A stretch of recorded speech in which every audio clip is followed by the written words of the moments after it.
कहानी का आगाज अमेरिका की रियासत ओहायो से होता है, जहां वॉल्टर हिगिंस नाम का एक ट्रेन ड्राइवर रेलवे ट्रैक पर ट्रेन को शंट कर रहा होता है। तभी उसे मालूम होता है कि आगे ट्रैक की अलाइनमेंट दुरुस्त नहीं है। वॉल्टर के पास दो ऑप्शंस थे, या तो ट्रेन को मुकम्मल तौर पर रोककर ट्रैक स्विच करे या फिर ट्रेन को थोड़ी स्पीड पर चलता छोड़कर खुद नीचे उतर जाए। वक्त बचाने के चक्कर में वह दूसरा ऑप्शन मुंतखब करता है। उसे लगता है कि वह चंद ही सेकंड्स में नीचे जाकर मैन्युअली ट्रैक स्विच कर देगा और फिर वापस आकर ट्रेन को कंट्रोल कर लेगा।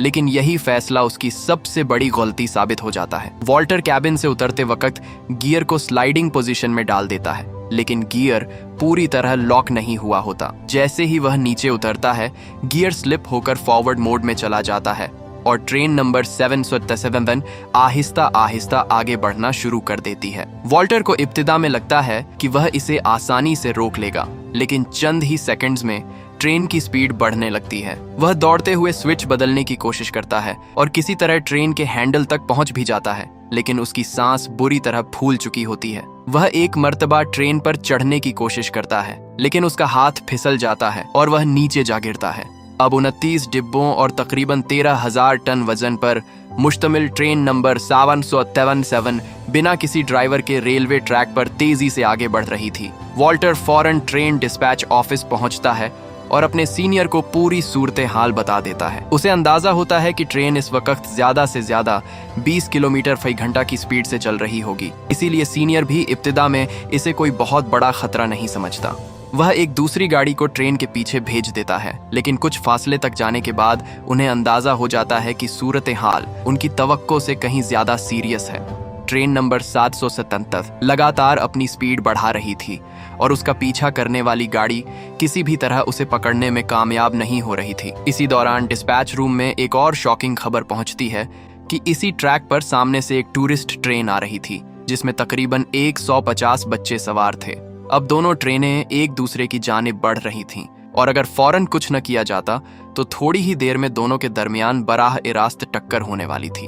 डिस्पैच से टूरिस्ट ट्रेन के ड्राइवर से कांटेक्ट किया जाता है और उसे फौरन ट्रैक तब्दील करने के लिए कहा जाता है। सामने से आने वाली 777 अब तकरीबन 100 किलोमीटर फी घंटा से भी ज्यादा की स्पीड पकड़ चुकी थी, लेकिन आखिरी मोमेंट पर टूरिस्ट ट्रेन का एक्सपीरियंस्ड ड्राइवर ट्रैक बदल देता है और दोनों ट्रेन्स सिर्फ चंद सेकंड्स के फर्क से एक दूसरे को क्रॉस कर जाती हैं। अंदर बैठे बच्चों के लिए यह महज एक एक्साइटिंग मोमेंट था, लेकिन उन्हें जरा भी अंदाजा नहीं था कि अभी अभी वे एक बहुत बड़े एक्सीडेंट से बाल बाल बचकर निकले हैं। इस इंसिडेंट की खबर पूरे ओहायो में फैल जाती है और मामला रेलवे के बड़े ऑफिसर्स तक जा पहुंचता है। अब सबसे अहम सवाल यह था कि इस रनवे ट्रेन को आखिर रोका किस तरह जाए। इब्तिदा में ट्रेन को डीरेल करने का ख्याल सामने आता है, लेकिन मसला यह था कि 777 कोई आम पैसेंजर ट्रेन नहीं थी, बल्कि इसमें बड़ी मिकदार में डीजल और डेंजरस केमिकल्स मौजूद थे। अगर इसे इतनी ज्यादा स्पीड पर डीरेल किया जाता तो एक मैसिव एक्सप्लोजन हो सकता था, जिसके नतीजे में आसपास के पूरे इलाके में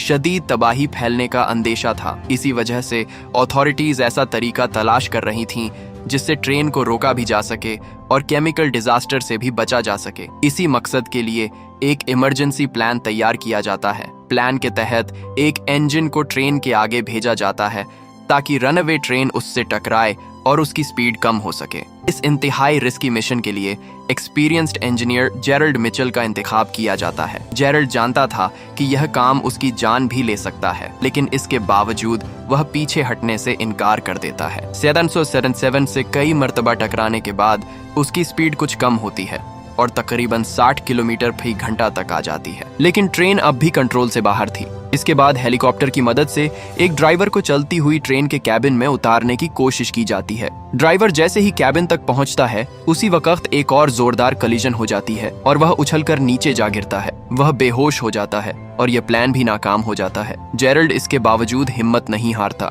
उसे आगे एक मेंटेनेंस प्लेटफॉर्म नजर आता है और वह सोचता है कि शायद वहां से ट्रेन को साइड ट्रैक की तरफ डाइवर्ट किया जा सकता है। वह अपनी पूरी ताकत से कोशिश करता है, लेकिन इतनी भारी ट्रेन को रोकना उसके इंजन के लिए पॉसिबल नहीं होता। उसका इंजन कंट्रोल खो देता है और उलट जाता है। जेराल्ड, जिसकी रिटायरमेंट में सिर्फ 2 महीने बाकी रह गए थे, लोगों की जानें बचाने की कोशिश में अपनी जान कुर्बान कर देता है। दूसरी जानिब 777 एक बार फिर स्पीड पकड़ लेती है और कुछ ही देर में 100 किलोमीटर फी घंटा से भी ज्यादा की रफ्तार तक पहुंच जाती है। अब अथॉरिटीज के पास ऑप्शंस तकरीबन खत्म हो चुके थे। आखिरकार एक छोटे से टाउन के करीब डिरेलमेंट डिवाइस तैयार की जाती है। पुलिस आसपास के लोगों को महफूज मकाम पर मुंतकिल कर देती है और मीडिया भी पूरे इंसिडेंट को लाइव कवर करना शुरू कर देती है। सबको उम्मीद होती है कि डिरेलमेंट डिवाइस किसी न किसी तरह ट्रेन को रोक देगी, लेकिन उसी वक्त सामने से एक खाली फ्रेट ट्रेन भी इसी ट्रैक पर आ जाती है। इसमें सिर्फ 2 अफनराद मौजूद होते हैं, एक्सपीरियंस्ड इंजीनियर डेनियल कूपर और उसका नया साथी ईथन, जो अपनी जॉब के इब्तिदाई दिनों में ही इस इंतहाई खतरनाक सिचुएशन में फंस गया था। दोनों को रनअवे ट्रेन के बारे में मालूम होता है और उनके दरमियान डिस्टेंस बहुत तेजी से कम हो रहा होता है। डेनियल फौरन स्पीड बढ़ाता है और एक साइड ट्रैक देखकर आखिरी मोमेंट पर अपनी ट्रेन को उस तरफ मोड़ देता है, लेकिन ट्रेन लंबी होने की वजह से उसका आखिरी हिस्सा मुकम्मल तौर पर साइड ट्रैक पर नहीं आ पाता और 777 उससे टकरा जाती है। आखिरी डिब्बा बुरी तरह डैमेज हो जाता है। इसी वक्त डैनियल के जहन में एक रिस्की लेकिन शायद आखिरी मौसर आइडिया आता है। वह बाकी वैगन्स को वहीं छोड़कर सिर्फ इंजन के साथ 777 का पीछा करने का फैसला करता है। इसका मंसूबा यह था कि किसी तरह रनअवे ट्रेन के आखिरी हिस्से के साथ अपने इंजन को कनेक्ट करके उसे पीछे से खींचा जाए ताकि उसकी स्पीड कम की जा सके। अथॉरिटीज इस आइडिया को रिजेक्ट कर देती हैं क्योंकि डीरेलमेंट डिवाइस पहले ही तैयार की जा चुकी थी, लेकिन डैनियल का मानना था कि अगर डीरेलमेंट का यह तरीका नाकाम हो गया तो एक पूरा शहर खतरे में आ सकता है और आखिरकार उसका अंदेशा दुरुस्त साबित होता है। 777 डीरेलमेंट पॉइंट तक पहुंच जाती है, लेकिन डिवाइस इतनी भारी और तेज रफ्तार ट्रेन को रोकने में नाकाम हो जाती है। अब डैनियल और ईथन ही आखिरी उम्मीद रह गए थे। डैनियल किसी तरह 777 के करीब पहुंचता है और दोनों इंजन्स को कनेक्ट करने की कोशिश शुरू कर देता है। पहली कोशिश के दौरान एक जोरदार कोलिजन होती है और आखिरी हॉपर टूट जाता है, जिससे पत्थर और धूल हर तरफ फैल जाती है, लेकिन दोनों हिम्मत नहीं हारते। दूसरी कोशिश में आखिरकार उनका इंजन 777 के साथ कनेक्ट हो जाता है, लेकिन उसी वक्त ईथन नोटिस करता है कि कनेक्टर मुकम्मल तौर पर लॉक नहीं हुआ। अगर यह लॉक न हुआ तो अगली कोलिजन के दौरान दोनों इंजन्स एक दूसरे से अलग हो सकते हैं।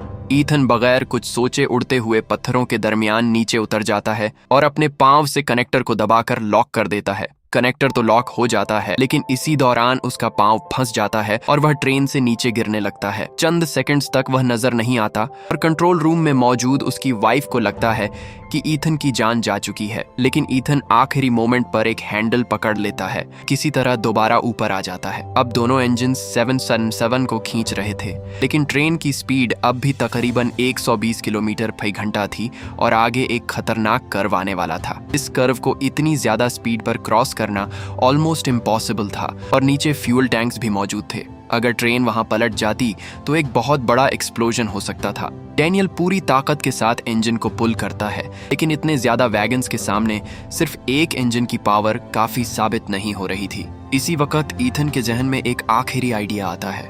अगर हर वैगन के मैनुअल ब्रेक्स एक्टिवेट कर दिए जाए तो शायद ट्रेन की स्पीड मजीद कम की जा सकती है। ईथन खुद इंजर्ड था, इसलिए डैनियल चलती हुई ट्रेन पर एक एक करके मैनुअल ब्रेक्स एक्टिवेट करने के लिए निकल पड़ता है। स्पीड कम होने लगती है, लेकिन कर्व अब भी सामने था और रफ्तार पूरी तरह सेफ लेवल तक नहीं पहुंची थी। सबकी निगाहें उसी मोड़ पर जमी हुई थीं। 777 कर्व तक पहुंचती है, पूरी ट्रेन जोर से एक तरफ झुकती है और चंद सेकंड्स के लिए ऐसा महसूस होता है कि अब यह पलटने वाली है, लेकिन किसी तरह ट्रेन कर्व को क्रॉस कर जाती है।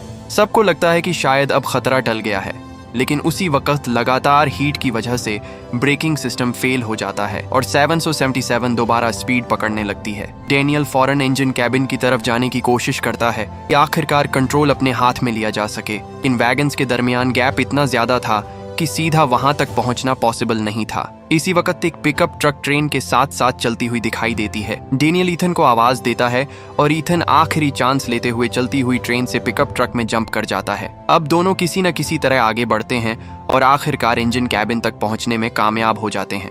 ईथन पूरी हिम्मत जुटाता है और मुनासिब मोमेंट का इंतजार करता है। फिर वह आखिरी जंप लगाते हुए कैबिन तक पहुंच जाता है। चंद ही सेकंड्स बाद आखिरकार 777 नंबर की रनअवे ट्रेन कंट्रोल में आ जाती है और रुक जाती है।